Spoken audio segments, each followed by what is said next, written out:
Karena kopi dan puisi itu satu kesatuan yang tidak dipisahkan dan memiliki nilai. Puisi yang saya tulis dan di Stasiun Manggarai tentang Stasiun Manggarai. Stasiun Malang. Perhatian, perhatian. Penumpang jurusan Stasiun Fajar segera mengemasi barang bawaan. Menyimpannya di gerbong bertanda kepulangan. Baju, celana dalam, dan selendang dengan Ibu saya itu setiap jam 3:30 itu sudah pasti di dapur membuat kopi. Karena di rumah itu ada tradisi, di tanian itu ada tradisi menghantar kopi.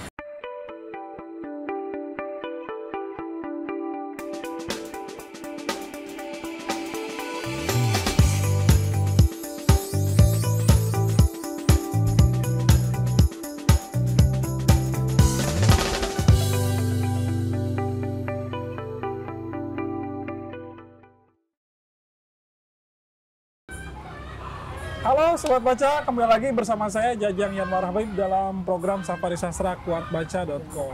Kita masih berada di Cafe Ada Kopi di Bojongsari, Depok. Bersama pemiliknya, yakni Kang Mahui Air Tawar. Air Tawar. Nanti kita bahas kenapa namanya Air Tawar.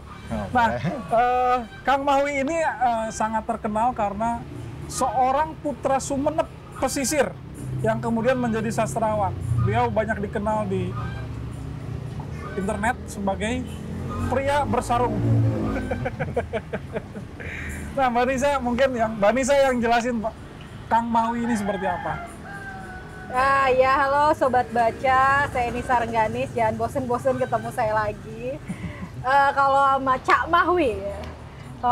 Mahui, pertemanan kami udah cukup panjang ya? Cukup panjang ya? Mas, udah cukup panjang dan beberapa agenda-agenda sastra juga kami sering bareng.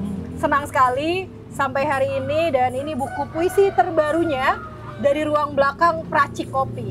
Karena sekarang selain menulis puisi dan cerpen, Cak Mahui ini membuka ruang komunitas Ada Kopi. Sesekali menyeduh kopi, tapi lebih banyak mengisi kelas menulis sastra bagi teman-teman muda di Depok. Wah, seru. Tepuk tangan dulu untuk Kang Mahui. Cuma saya doang yang ketawa, ini penontonnya banyak ini. Nah, Kang Mahui, saya sekilas membaca dari biografi Kang Mahui ini kan memperkenalkan diri sebagai seorang putra nelayan yang begitu istilahnya tuh kontroversi dengan kebiasaan anak-anak di sana yang pasti anaknya nelayan jadi nelayan. Kang Mahui menjadi seorang sastrawan nih, bisa diceritakan kepada Sobat Baca mungkin? Iya, sebetulnya pesisir itu lebih dekat dengan kesenian rakyat tuh. Kesenian rakyat tuh ada kidung, ada syair-syairan. Karena kebetulan di tempat saya itu nama desanya Lekung adalah pelabuhan tertua, di mana menjadi alur masuk para pedagang-pedagang yang di situ menyebarkan agama-agama Islam lewat kidungan, lewat syairan. Nah, saya entah kenapa kelas 5 itu oleh ayah saya pokoknya tidak boleh bergaul di kampung halaman. Saya dikirim ke sebuah pesantren sejak kelas 5, pokoknya saya dilarang berada di tempat. Bahkan ini yang agak memalukan, saya itu belajar anak pantai yang belajar renang ketika kuliah. Dan belajar kepada anak saya. Waduh. Artinya saya memang jarang bersinggungan, masa kecil saya itu tidak di kampung saya. Saya di beberapa pesantren, dan untungnya jarak itu menciptakan saya untuk membuat saya kangen, dan dari kekangenan itulah saya menciptakan puisi-puisi. Wah, jadi inspirasinya adalah kampung halaman ya? Iya.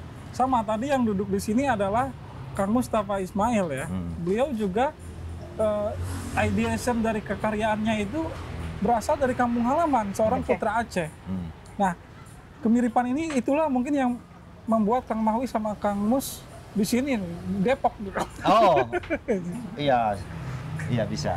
Bisa ya? Karena semua tidak tiba-tiba, pasti ada sesuatu yang mempersatukan. Iya. Saya mau ucap ayat tapi susah juga ceritanya. Kang Mawi lebih hafal. Katanya perlu dipersatukan dalam ruh yang sama itu ya.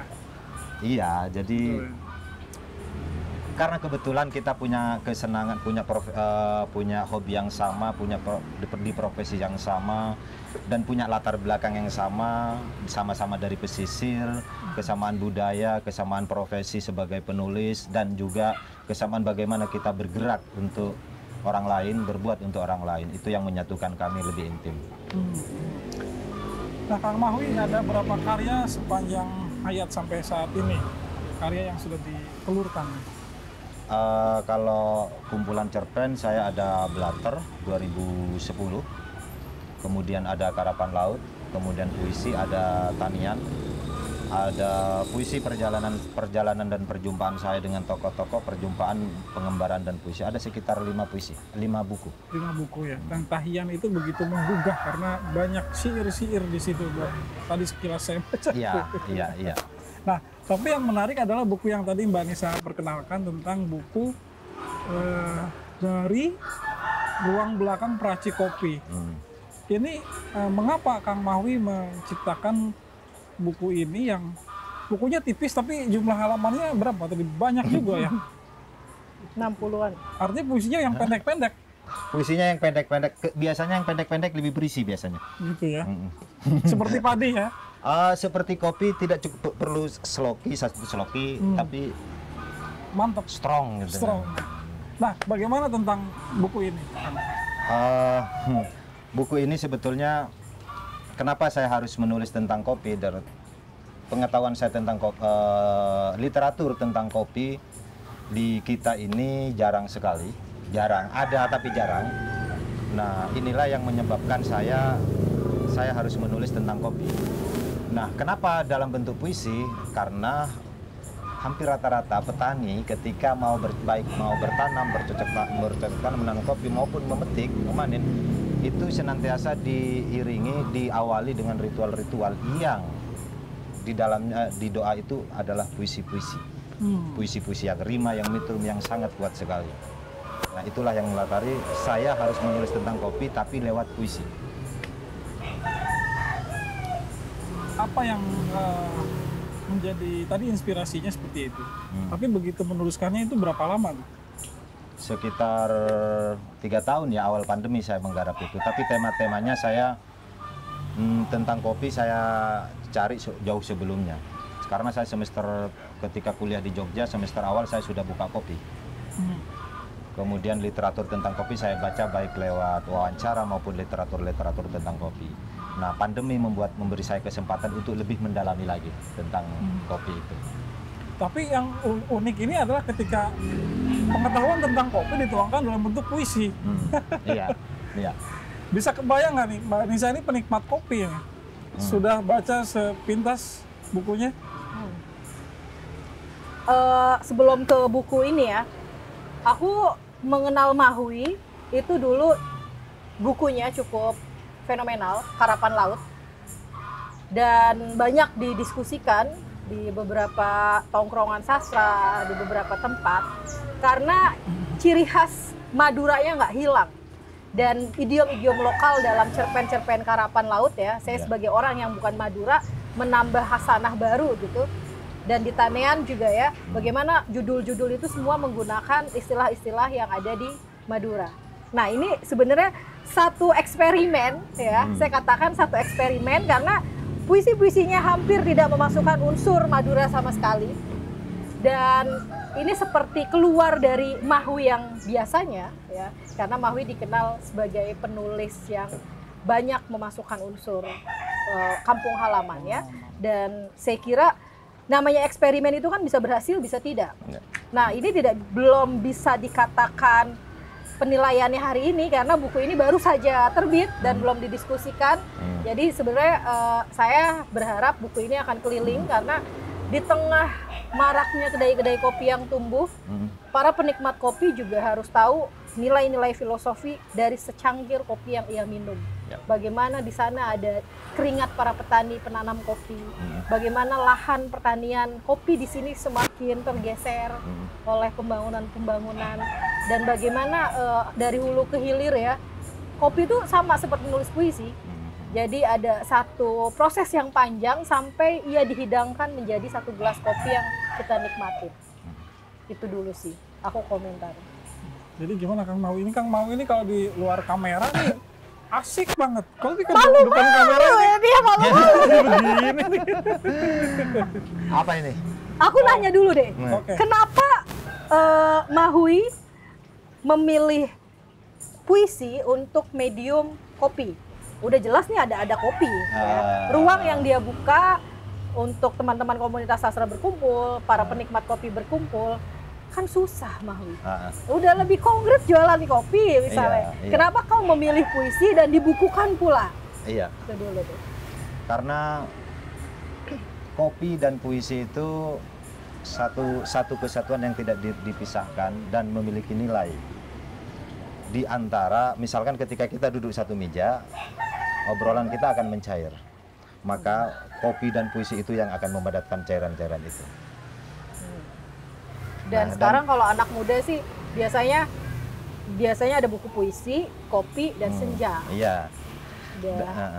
Dan kenapa puisi seperti yang saya bilang tadi, bahwa dalam kopi itu banyak kisah, banyak story di dalam kopi, banyak ada sejarah, yang itu sayangnya hanya dilewati aja. Orang kita menikmati ke sebuah kafe, ke sebuah kedai, cukup menikmati kopi. Tidak mau bahwa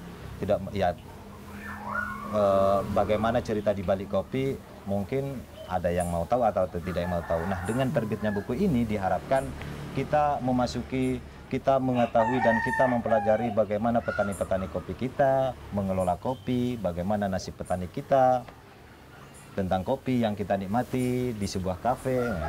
Dan sebenarnya kalau bicara soal kopi yang kemudian menjadi spirit buku ya, ini juga bukan yang baru-baru banget. Jokpin misalnya pernah menulis dalam buku kumpulan puisinya Surat Kopi.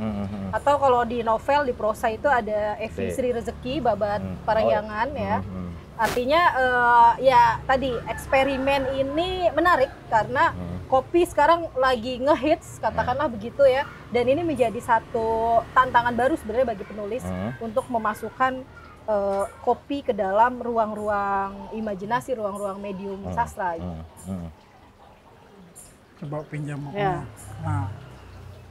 Nah ini juga seduhan. Ada kopi. Kang Mawi ini. Nah Kang Mawi kalau kita lihat ya dari beberapa ini seperti mencatatkan beberapa dari mulai perjalanannya ya, dari pergi ke stasiun. Diceritain lah. Oh iya. Jangan saya yang tanya terus nih. Iya, puisi ini sebetulnya di antara kopi, kemudian toko kelontong. Nah, toko kelontong ini ada di sini, ada toko kelontong cukup lama saya bergaul dengan para pedagang-pedagang kelontong, hampir 2 tahun. Dan di mana ungkapan-ungkapan mereka itu menurut saya lebih metaforik. Ketika misalkan kita harga rokok berapa sekarang? Oh, harga rokok asin seperti garam. Itu artinya mahal. Nah, di situ saya tergugah. Loh, ternyata mereka itu lebih obrolannya lebih asik gitu ya, lebih simbolik gitu. Nah, kemudian ada juga puisi perjalanan seperti Stasiun Fajar dan lain sebagainya. Itu memang beriringan. Puisi yang dibuat di sini itu beriringan bagaimana saya ke Ijen, misalkan ke Banyuwangi, untuk meneliti dan mengetahui tentang kopi. Nah, kereta menjadi titik keberangkatan saya. Saya mencoba dalam tanda kutip mengesampingkan tujuan saya, kemudian saya memotret tempat di mana keberangkatan itu, stasiun misalkan. Jadi idiom-idiom yang saya munculkan di puisi-puisi yang kalau teman-teman baca itu ya hampir 75% adalah objek-objek yang ada di situ. Aku lirik, menarik diri. Karena bagaimanapun kita mencoba menghadirkan suasana di situ ke dalam puisi. Jadi artinya di dalam buku ini Kang Mawi memotret ya, menangkap. Bukan menceritakan diri sedang berada dalam perjalanan ini. Iya. apa bedanya ketika karya itu menceritakan diri dan memotret dari apa yang ada di sekeliling? Gini, saya memandang bahwa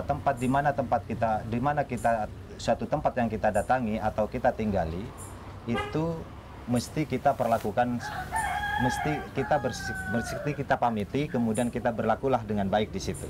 Bagaimana dengan cara memperlakukan tempat itu dengan baik? Ya, misalnya kita kalau misalkan di stasiun kita ya menjaga kebersihan, menjaga kepentingan umum gitu.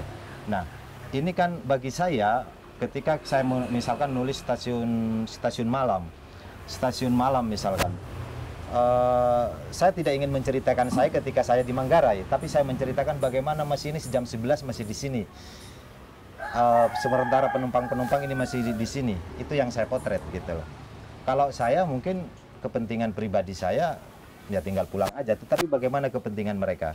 Nah ini yang bagi saya dalam puisi harus kita hadirkan gitu loh. Aku lirik ya nanti. Oke. Nah. Ini sebenarnya metode ini kerap dijumpai di panggung teater kontemporer. Bagaimana menghadirkan audiens, penonton sebagai pemain juga. Iya. Kalau saya melihat ya, maksudnya metode gaya nulis Mahwi, dia melibatkan pembaca atau melibatkan orang-orang di luar aku penulis itu untuk masuk ke dalam itu. Dan satu hal lagi, kita selalu ketika, mohon maaf ini sebelumnya, ketika membaca puisi tentang stasiun misalkan, yang muncul adalah ketegangan, kehilangan, keterasingan, kerinduan, dan yang sifatnya lebih subjektif. Nah, sementara settingnya kita mengambil stasiun. Nah, stasiun posisinya dalam puisi itu di mana? Nggak ada. Stasiun hanya menjadi, dalam tanda kutip, hanya menjadi tempat pembuangan dari kegelisahan kita. Dan bagi saya, ini kurang tepat gitu. Bisa saya bacakan salah satu, misalkan diantaranya. Tapi satu hal ya, saya ingin menambahkan juga. Walaupun ini puisi, tapi dia ada catatan nih. Tegak lurus dengan langit dikutip dari cerpen Iwan Simatupang. Iya. Iya. Jadi mencantumkan satu kalimat referensi yang dia cuplik. Nah, iya. Iya. Nah, oke. Coba bacakan. Tetap. Ya itulah pentingnya kita lebih banyak membaca daripada menulis. Kalau menulis sekali, membacanya 3 kali. Jadi harus kuat baca ya? Iya, baca kebutuhan, menulis. Kuat baca maksudnya? Iya. Kuatbaca.com.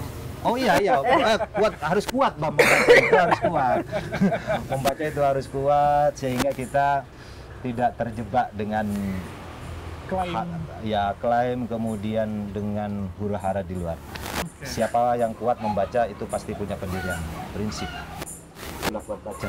Nah, misalkan saya mau puisi yang saya tulis di stasiun Manggarai tentang stasiun Manggarai. Stasiun malam. Perhatian, perhatian. Penumpang jurusan stasiun Fajar segera mengemasi barang bawaan. Menyimpannya di gerbong bertanda berulang. Baju, celana dalam, dan selendang dengan motif kenangan disimpan di pojok petang. Perhatian, perhatian. Kereta segera tiba di stasiun. Kenangan menjelangnya ke 7 pagi. Sang masinis berselempang suhu, berjalan lambat lewat ini. Senyuman hangat keluarga di halaman, dengan tanda cinta dan rindu, jangan sampai tertinggal di gerbang bergambar nanar matahari. Perhatian, perhatian. Penumpang mohon segera bersiap, kereta akan segera tiba. Barang bawaan, kenangan dan kerinduan harap diselipkan dalam lipatan kereta perjalanan. Asik. Jadi kayak mirip suara operator di kereta api. Nah, itu padahal puisi. Bahkan cara pembacanya pun menumbuhkan interpretasi dari setiap orang yang baca ya. Nah, iya, mereka harus dihadirkan bagaimana ketegangan. Nah, sebetulnya ini lagi tujuan saya. Kenapa bermain-main dengan ini, bermain-main melibatkan itu. Kita menertawakan ketegangan itu. Hari-hari ini kita itu selalu tegang ya. Nah, tapi bagaimana kita beradaptasi tegang dan menganggap hal-hal itu biasa, Reni. Nah, itu sesuatu yang sangat sulit kita dapatkan. Apapun temanya, kita selalu dengan kepala tegang. Padahal ketegangan belum tentu memberi kita jalan keluar. mendaki-daki gitu ya. Mendaki-daki. Kenapa tidak bicara hal-hal yang sederhana? Jadi nggak salah saya menunjuk Mahwi sebagai mentor saya dalam menulis puisi. Jadi ada cerita menarik Kang Jajang. Kami sama-sama di Jogja dan saya senang sekali. Ini pertama kali ada kopi dan tadi di belakang layar ya mendengar obrolan Kang Mahwi dengan Pak Mus. Kami punya kelas menulis nih Sa. Kami mengumpulkan teman-teman mahasiswa anak-anak muda dan kami program ini memotivasi mereka untuk akhirnya menulis gitu. Karena ini sudah dilakukan Mahwi di 10 tahun lalu. Dia membuat kelas menulis, mentoring dan metode-metodenya tuh segar. Ya, bahkan misalnya Mahwi pernah bilang, kamu kan banyak terlibat dalam isu-isu politik, dengan isu-isu politik. Kenapa kau tidak menulis misalnya puisi-puisi dengan gaya laporan sidang ya? Iya. Jadi memindahkan apa yang kamu temui sehari-hari, peristiwa yang dekat, kemudian dialihwahanakan ke dalam puisi. Jadi itu pembelajaran pentingnya gitu. Bagaimana sebenarnya tadi kalau Mahwi bilang kenapa sih kita harus mendaki-daki? Padahal banyak hal-hal sederhana, hal-hal remeh-temeh, sepele, tapi itu punya ikatan yang kuat secara emosional dengan penulis itu. Nah, nanti mungkin bisa cerita juga bagaimana format kelas menulis yang hari ini Mahwi lakukan ya. Apa sih perbedaannya dengan yang kau kerjakan di 10 tahun lalu? Dan sebenarnya format apa? Format menulis tuh menariknya gimana sih gitu? Gimana Kang? Begini, diadakannya kelas menulis dan sejumlah kegiatan di Ada Kopi itu adalah berangkat dari dalam tanda kutip keprihatinan kita terhadap munculnya kegiatan-kegiatan atau ruang-ruang menulis yang berbayar secara online gitu. Nah, sementara kita ini offline. Nah, ada yang berbayar berlebih, di mana ruang menulis itu menjadi ruang-ruang bisnis baru ya dalam tanda kutip. Nah, apa yang akan saya lakukan di sini adalah ya kita bertemu, ini maksimal 10 orang. Jadi misalkan kelas menulis puisi, ini sampai tuntas puisi. Dari puisi lama, puisi baru, puisi modern. Tentunya sampai tuntas. Sampai kita dalam 1 bulan itu ada 4 pertemuan. Perkenalan puisi, kemudian materi, kemudian praktek, kemudian editing bersama.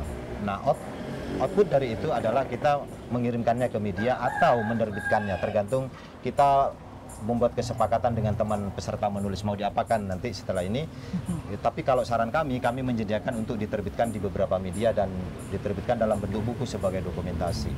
Nah, ini penting bagi kita untuk dilakukan karena kita ini belajar menulis puisi, tetapi kita lupa bahwa sejarah-sejarah puisi itu bermula dari ya puisi lama, puisi muda, puisi baru, puisi modern, kemudian sampai ke puisi yang eksploratif, puisi-puisi yang absurd misalkan. Nah, hari-hari beberapa tahun ini kita menemukan orang baru misalkan tiba-tiba menulis puisi yang sangat absurd. Ketika ditanya puisi, bukan ditanya, tapi ketika sementara pondasi-pondasi puisi atau sejarah-sejarah puisi, mohon maaf, ya abai dengan itu gitu loh. Padahal kita belajarnya mesti bertahap kan. Nah, itulah puisi bagi saya adalah puncak dari bahasa, puncak dari kita mengetahui dan mengeksplorasi. Ketika kita menulis puisi bagus, maka otomatis menulis yang lain pasti bagus. Tuh. Jadi penyair sekali ini. Tapi metode ini kemudian bertahan ya dari dulu sampai sekarang ya? Enggak, ini baru kita yang di Ada Kopi baru kita mulai hari Minggu besok. Maksudnya metodenya? Metodenya iya, metodenya kita tetap ke metode ilmu ya. Apa artinya kita belajar ilmu kita tetap harus dari dasar.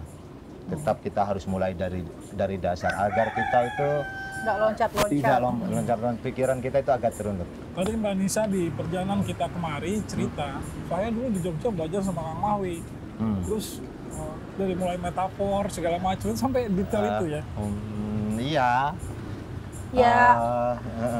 Artinya gini, ada kesalahpahaman secara fatal ketika seorang yang ingin menulis puisi, kemudian dia hanya terjebak pada hal-hal yang puitis, misalnya memainkan rima, ya, itu kan cerita lama gitu, ya itu puisi-puisi era Melayu ya memang dia masih dekat dengan pantun, rimanya tuh harus terjaga banget gitu. Iya. Nah, tapi itu perlu diketahui kan? Iya, tapi itu perlu diketahui. Tapi artinya dalam proses pembelajaran menulis puisi, nah inilah kalau aku menganggap pentingnya komunitas itu adalah untuk teman sharing, untuk teman saling membaca dan ada proses bedah naskah di sana. Jadi saya bisa katakan, saya pernah dikomentari Mahwi ketika metaformu ini klise. Coba deh kamu cari metafora yang segar, yang kemudian akhirnya ya penulis tuh emang harus ngulik ya. Iya. Jangan terus ngikutin apa yang udah ada. Misalnya sederhana gitu. Kenapa kamu selalu bicara soal air yang turun, air hujan yang turun, bergemericik, angin yang sepoi gitu. Itu klise sekali. Nah, bagaimana misalnya kita terus menemukan kesegaran-kesegaran simbol, metafora, diksi. Bahkan kalau udah lebih ke tahap berikutnya adalah ambil gaya penceritaan. Tadi misalnya Mahwi contohkan di stasiun kereta ya. Itu kan ambil angle gaya penceritaan. Misalnya saya contohkan cerpennya Asef Saiful Anwar pada sebuah radio dangdut.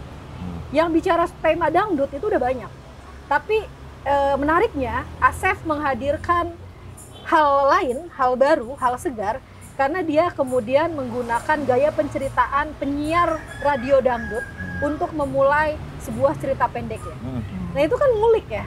Maksudnya ya nggak ada yang serta-merta terus nunggu wangsit, nunggu ilham dari lain. Itu ya harus membaca, harus membandingkan karya periode sebelumnya dengan apa yang kebaran. Biar kita tahu kebaruannya kita tuh apa sih, apa yang kita tawarkan, novelty-nya di mana. Jadi itu yang segar tuh itu maksudnya ya? Iya, kadang kesegaran itu dari sekitar kita kadang. Kadang gini misalkan Kang. Misalkan gini ya, aku menulis tentang ibu ya, atau seperti teman-teman lah pasti mendengar atau bahkan menulis tentang ibu. Yang muncul pertama adalah ibu, karena doamu, karena perjuanganmu, aku menjadi sukses. Ini ibuku. Tapi bagaimana dengan benar ini ibuku seperti itu? Apakah ibu jam 2 itu tidak ke pasar? Kenapa tidak itu? Misalkan, ibu lewat putih perjuanganmu atau lewat pedas perjuanganmu. Karena ibu penjual suka sambil pedas. Atau ibu perjalananku seberkelok rambutmu. Ya, karena ibunya keriting. Kenapa kita berjarak dengan itu gitu loh. Kenapa harus menjangkau sesuatu yang jauh yang tidak kita kenal? Nah, itu jadi kebaruan itu maksud saya ada peribahasa Madura, Saloka Madura itu ilmu. Ngil-nongil tak temu. Jadi terkadang kita ngil-nongil tak temu itu muncul sesuatu yang kecil tapi jarang kelihatan. Dan kita selalu memimpikan sesuatu yang besar padahal yang kecil itu lebih penting untuk kita perhatikan, untuk kita kembangkan. Nah, itu menjadi sebuah sudut akan melahirkan perspektif buat menulis. Desir ombak seperti cerewet ibuku. Misalkan begitu. Iya. Tapi kesan-kesan yang ditangkap di dalam sebuah tema itu kan selalu kayak ibu kan selalu positif gitu ya. Terus juga kayak perjalanan selalu dengan kesendirian atau apa istilahnya tuh? Kontemplasi gitu ya. Apakah hal itu juga di dalam buku yang terbaru ini kemudian bagaimana Kang Mahwi mengangkat tema kopi ini? Salah satu juga di antara inspirasi dari buku kopi ini adalah dari ibu saya. Ibu saya itu setiap jam 3:30 itu sudah pasti di dapur membuat kopi. Karena di rumah itu ada tradisi, di tanian itu ada tradisi menghantar kopi. Jadi misalkan hari ini ibuku yang mengantar kopi. Jadi posisinya gimana menggambarkan? Ini kakak tertua saya, Kang Jajang kakak tertua saya adiknya Kang Jajang, Nisa adik saya. Nah, ibu itu di sana. Nah, ibu ini pada hari pertama, entah hari Rabu atau apa, hari kelahiran biasanya, itu akan buat kopi. Terus kemudian sholat. Habis sholat subuh, ibu akan mengantar ke Kang Jajang, kopi, saya, kemudian Nisa. Keesokan harinya, Kang Jajang akan mengantarkan kopi ke ibu, saya, Nisa. Itu terus berputar. Nah, yang diantaranya yang menjadi salah satu sumber spirit saya menulis bersih adalah ketika misalkan ibu itu pakai tungku ya. Kalau masak pakai tungku. Jadi saya selalu meriap-riap api. Maka kemudian ketika saya menganalogikan api, maka api doamu, Ibu. Di subuh, misalkan, api doamu. Misalkan itu. Jadi kita memperhatikan sesuatu yang lebih dekat. Riap api doamu, Ibu, menyalakan perjalananku, mengawali perjalananku. Betul. Nah itu. Menarik ya. Tapi gaya menceritakan Kang Mawi juga enak, meresap. Bukan ke sini tapi ke sini. Ca bersaruh berkopiah ya. Didoakan. Amin. Ya. Apalagi Mbak Nisa yang menarik dari, yang mungkin bukan menarik ya. Menarik kayak memuji-muji aja nih kan. Iya, tapi yang digali dari sini apa? Apa yang tidak menarik dari ini? Aku penasaran, kenapa kau memilih dari ruang belakang peracik kopi? Iya. Ini mirip-mirip dengan Tanean ya. Iya. Tanean kan halaman. Iya. Kenapa selalu menggunakan diksi ruang, halaman? Nah itu tuh menarik tuh. Karena sejatinya kita tidak bisa lepas dari ruang. Sekalipun kita beranalogi, berapologi bahwa kita adalah manusia bebas, sejatinya kita tidak pernah bebas secara fisik. Tetapi biarpun kita berada di dalam sebuah ruang, tapi pikiran kita harus bebas. Nah, kenapa dalam puisi ini adalah dari ruang belakang peracik kopi? Karena dari ruang belakang itulah segala rencana hari ini apa yang akan dilakukan tersusun. Itu mungkin relevan dengan ini ya, pertarunganmu sebagai perantau. Jadi Mahwi di beberapa sesi diskusi gitu sering disebut, walaupun Mahwi lebih banyak di luar Madura untuk tinggal tumbuh besar gitu, tapi dia tidak pernah melupakan kampung halaman ya, tidak pernah melupakan Maduranya, bahkan spirit masyarakat Madura itu dibawa dalam beberapa karyanya. Itu yang menjadi kekayaan tersendiri menurutku ya. Ini kan tidak banyak, artinya saya yang Cirebon gitu sangat susah sekali dan agak terbatas sekali untuk membawa Cirebon ya ke dalam karya saya. Jadi orang walaupun belum pernah ke Madura itu, ke Sumenep ya, tapi dari sini tertangkap gitu ya. Terutama ya, yang di Tanean itu. Tanean ya. Di Tanean dan kumpulan cerpen saya, Blatter atau dan Karapan Laut. Blatter itu buku kumpulan cerpen saya pertama kumpulan cerpen pertama, kemudian yang kedua Karapan Laut. Oke, pertanyaan saya selanjutnya adalah lompatan dari tadi pertanyaan asal muasal Kang Mahwi yang tadi di awal air tawar kan, lompat ke kekaryaan yang sampai hari ini, yang ini yang terakhir gitu ya, yang terbaru itu apa? Refleksi yang sekian panjang sekian waktu ini apa? Dan keberanianmu melakukan eksperimen gitu loh. Karena biasanya kalau udah punya trademark ya, Mahwi sebagai penyair generasi setelah Zawawi Imron katakanlah ya, yang banyak unsur idiom lokal, biasanya tuh orang udah mapan dengan sebutan itu, udah berada di zona nyaman, zona aman. Nah ini aku terkejut ketika tadi baru dikasih nih buku puisiku terbaru tapi belum sempat launching. Wah ini keluar banget dari jalur itu. Oke, gimana Kang? Kurasa kita tidak pernah keluar ya. Kurasa kita seperti yang saya jawaban pertama saya, kita berada di ruang yang sama. Tapi pikiran kita keluar. Kita meninggalkan masa lalu dan menjadikannya sebuah spirit, kemudian menarik pikiran-pikiran baru, menyerap pikiran-pikiran baru untuk menggali ruang di dalam kita yang kita tinggalin, yang kita abaikan pada masa lalu. Dan menjadikannya menjadi lebih menarik untuk disajikan pada saat-saat ini di mana orang kita saat ini lebih sesuatu yang instan, yang visual. Nah, bagaimana kita hidup di tengah zaman seperti itu tanpa meninggalkan spirit yang ada di dalam. Tuh, dalam ini.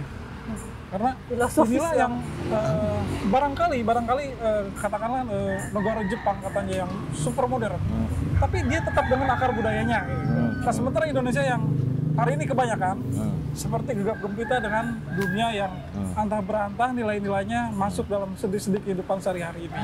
Nah, Kang Mahwi ini tadi menyampaikan bahkan di dalam kekaryaannya dia membawa spirit itu ke dalam kehidupannya hari ini sebagai pemilik kedai kopi, juga sebagai sastrawan. Tapi katanya tadi ceritanya Kang Mahwi nggak menceritakan bahwa saya seorang sastrawan di kedai kopinya gitu. Iya, Kenapa tuh? Enggak, kadang kan kita harus kita mau masuki wilayah orang ya. Jadi bagaimana kita menyerap. Ketika kita berbicara tentang sastrawan, wow, ini sastrawan, dengan ini besar penulis, gitu ya? wow, gitu. Apa sih gitu? Apa sih keistimewaannya kita? Bukannya keistimewaan kita ketika kita bisa melebur dengan orang lain. Apakah itu sastrawan, entah politikus, entah ilmuwan, entah pedagang pasar. Bukankah itu yang lebih istimewa ketimbang kita sibuk dengan identitas, mempertahankan identitas saya sastrawan, saya penyair. Sastrawan dan penyair itu bagi saya adalah lebih pada karyanya, bukan identitasnya. Jadi banyak misalkan penyair ini, penyair itu, penyair ini, bla bla bla. Ketika kita penyair tapi karyanya mana? Mau dilambungkan seperti apapun, tapi karyanya tidak ada, ya sama aja. Ngapain? Jadi ada kopi ini ya berdiri aja begini gitu ya? Kita mulai dari yang ada. Maksudnya ya kita memang merintis. Tadinya kita selalu diskusi sharing dengan Bang Mustafa Ismail, termasuk judul buku ini kita tetap sharing tetap minta nasihat sama beliau ya. Ini apa yang harus dilakukan. Oke. Tapi identitas yang hilang di Ada Kopi ini adalah air tawar. Oh. Air tawarnya hilang nih. Tetangga-tetangganya kenalnya Kang Mahwi. Oh iya. Air tawar itu kenapa disematkan di belakang nama Kang Mahwi terus? Nama pena itu. Itu karena itu pertama karena anjuran dari guru saya, kemudian saya diskusikan, saya musyawarahkan sama orang tua saya dan beliau sangat setuju. Oke, kita pakai. Nah, nama desa itu ya? Nama desa. Dan air tawar itu kalau saya suka berkelakar itu, kenapa harus air tawar? Karena Indonesia hampir rata-rata itu laut. Jadi kalau semuanya kita mengacu ke laut menjadi asin, terus siapa yang akan menawarkan sesuatu? Jangan-jangan kau terbebani dengan namamu air tawar itu sampai akhirnya bikin cerpen Karapan Laut. Iya bisa jadi. Ada beban moral tersendiri gitu. Bisa jadi bisa. Tapi asik tuh, itu cerpen itu ramai ya. Iya. Artinya panjang juga usia karyanya, sampai hari ini masih didiskusikan. Aku belajar banyak dari karya-karya dan dituntut macam-macam. Oh ini Mbak Nisa ini dari tadi saya belajar dari beliau ini. Apa yang dipelajari sih? Ya banyak lah. Tadi sebenarnya dia udah ngebocorin dikit-dikit tuh. Saya penasaran, tadi juga ngobrol di belakang panggung sama Bang Mus gitu. Ini kelas menulis makin berserakan nih di mana-mana. Tapi metode yang ditawarkan itu aja. Sama. Yang bahkan misalnya, ya ngapain gue ikut kelas menulis kalau misalnya aku juga bisa mempelajari dari beberapa buku-buku yang ada satu hal yang belum saya sampaikan itu, kenapa kita harus bertemu di sini? Karena dalam ilmu itu bukan hanya pengetahuan yang penting, tetapi bagaimana kita bersilaturahmi bersama, menyambung rasa, bertemu. Di sini ada nilai adab dan keberkahan, dan inilah yang akan mengantarkan kita pada penggalian dan makna terhadap karya. Kalau hanya sekedar online, ini mohon maaf bukan menafikan gerakan teman-teman menulisan, maaf sekali. Tetapi kita bagaimana memperkenalkan bukan hanya ilmu, tetapi silaturahmi. Dari silaturahmi itu kemudian muncul ide-ide baru. Oke. Persinggungan itu memang sangat penting. Ya. Dulu puisi gue dicoret-coret sama dia. Wah. Kenapa tuh Kang? Kenapa tuh? Penulis pemula. Oh ya enggak, artinya saya juga belajar banyak. Dicoret-coret itu tanda tanya, ini apa ya? Di sini apa ini? Jadi saya dapat pengetahuan dari. Tapi ada yang kau puji juga ya, puisi yang itu loh. Apa namanya, pengungsi Rohingya itu. Oh itu kepada laut. Menyayat. Oke Mbak Nisa, apa lagi? Silakan. Aku sih tunggu ini katanya akan diskusikan keliling beberapa kota ya. Jawa, keliling Jawa dan luar Jawa. Berarti ini adalah mini penjelasan dari bukunya beliau ini ya? Iya. Di Kuat Baca nih. Oh iya. Habis kuat. Baca puisi lah satu lagi. Oke. Sudah terasa juga ini Kang Mahwi sudah hampir 1 jam. Barangkali kita juga akhiri saja sesi ini. Mungkin di kesempatan lain kita mungkin bisa nimbrung kelas Menulisnya di sini di Ada Kopi. Dengan senang hati. Ya, kita liput aja mungkin seperti itu. Oh iya, itu. Besok hari Minggu kita. Tapi ya itu sebagai pemantik aja, tetap aja orangnya harus datang over ke sini kan? Iya. Iya. Oke. Biar lebih kuat. Kuat baca. Lebih kuat. Sobat baca, kita akhiri perjumpaan kita sore ini bersama Kang Mahwi Air Tawar di Ada Kopi Bojong Sari Depok gitu. Mbak Disa ada yang mau disampaikan lagi? Cukup. Oke. Kita akhiri dengan pembacaan puisi dari Kang Mahwi. Sampai jumpa lagi. Oke. Saya akan membaca puisi Pembeli Kenangan. Tersediakah di sini sepotong kenangan? Di belantara kemasan manakah mesti ku cari lambaian iklan, pucuk dan pilin bahasa beriman. Seperti pisau dan senandung petani, bersimbah keringat mengarak senja. Di lingkaran akar, di atas tikar rajutan urat nadi, menanti pagi dalam lipatan malam. Seperti penyair yang goyah dalam ayunan ranting bahasa, hilang bentuk dan remuk. Tapi bagaimana dengan kenangan? Otokritik ini buat para penyair.